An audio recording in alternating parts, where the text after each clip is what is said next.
l'associació Veïns Veïnes Maresme ja teniu la benvinguda a la fira.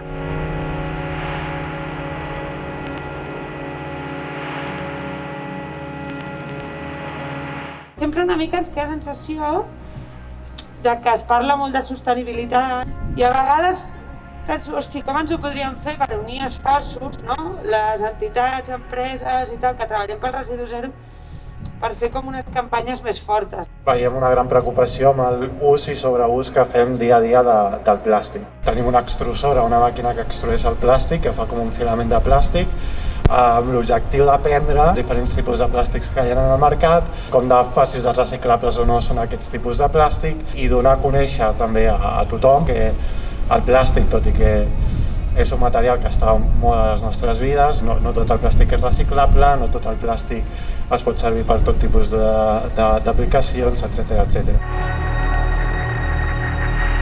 I un cop el client consumeix el producte, nosaltres tornem a passar pel domicili i recollim els envasos usats.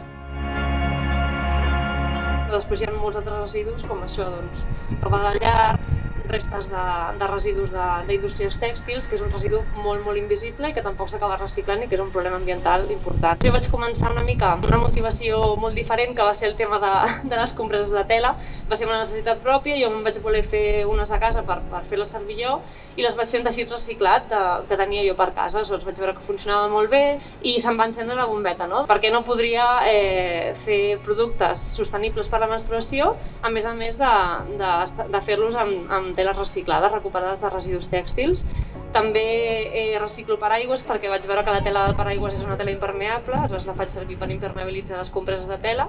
I ara mateix s'està parlant moltíssim de sostenibilitat i cada vegada més, i molta gent s'està sumant al carro de la sostenibilitat, però espero que no sigui temporal. Crear productes, que això és lo complicat i la feina difícil que tenim nosaltres, no?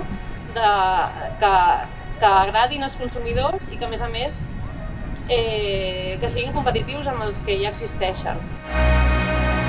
Y hoy en la Feria de Residuos Cero hemos realizado un taller para niños y niñas al cual le llamamos la digestión de la tierra, en donde mostramos un poco la importancia de separar el orgánico.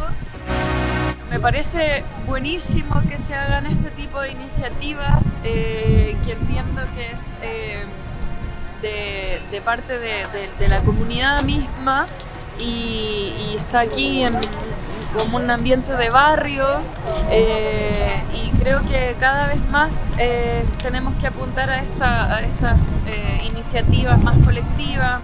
Que muy contenta de participar en la feria.